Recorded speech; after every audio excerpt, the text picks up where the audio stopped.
L'intervention des régiments étrangers me semble mal avisée. Ce sont des régiments provinciaux, monsieur Necker, pas étrangers. Et je peux compter sur leur loyauté en cas d'insurrection de la capitale. Les gens ne regardent pas les uniformes, sire, mais les hommes qui les portent. Ils voient les troupes suisses et allemandes, dont la plupart ne parlent pas un mot de français. Ils ne voient pas l'amour que votre majesté leur porte, mais seulement une marque de tyrannie. C'est ce que souhaitent vos ennemis. Ce n'est pas mon avis, monsieur Necker, ni l'avis de ceux en qui j'ai confiance.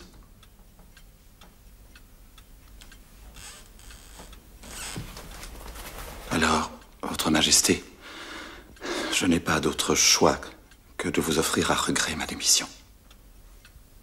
Et moi, monsieur Necker, de l'accepter. Citoyens! J'arrive de Versailles!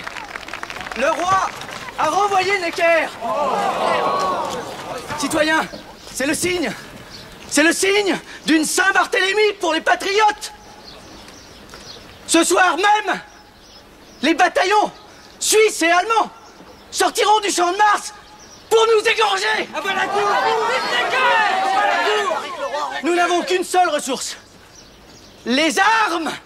Aux armes! Aux armes! Tout Paris doit prendre les armes! Je veux que chaque homme du district soit volontaire.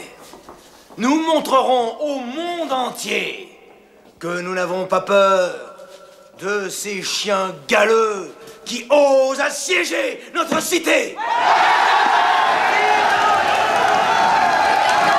Les armes, on les prend où?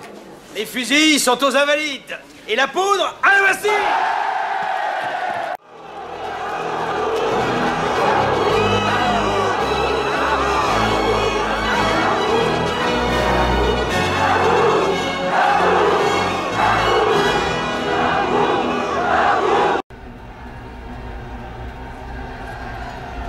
On joue!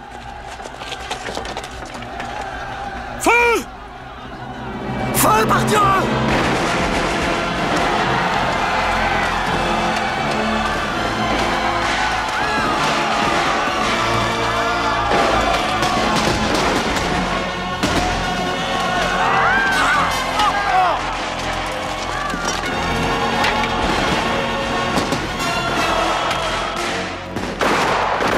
Cessez le feu! Cessez le feu!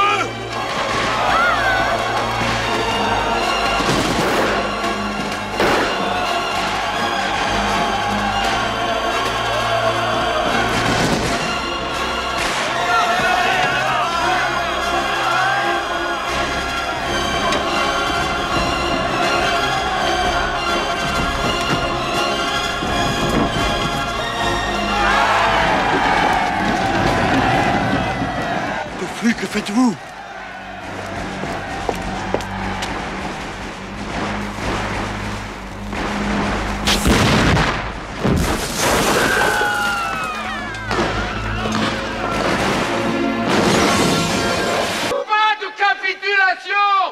En juillet 1789, le peuple de Paris est inquiet car il craint que les soldats massés autour de la capitale par le roi soient utilisés pour massacrer la population.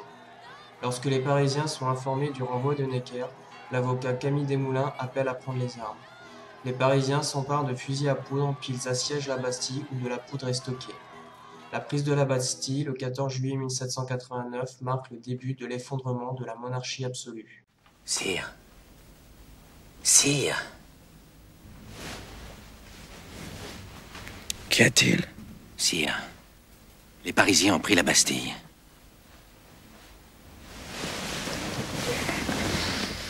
Pris la Bastille? Pourquoi? C'est une révolte? Non, sire. C'est une révolution. Dans les campagnes, la rumeur que les seigneurs vont détruire les récoltes pour provoquer une famine entraîne la révolte des paysans qui attaquent les châteaux. Face à ces violences, l'Assemblée réagit en supprimant tous les privilèges de la noblesse dans la nuit du 4 août 1789. C'est la fin de la société d'Ancien Régime.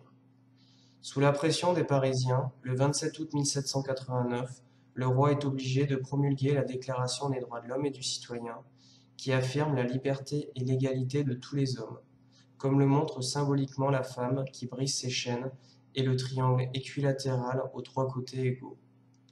Le bonnet phrygien, symbole de l'esclave qui retrouve sa liberté, est au bout d'une pique, ce qui montre que le peuple a obtenu ses droits par la force. La France reste une monarchie, mais le pouvoir royal est fortement affaibli.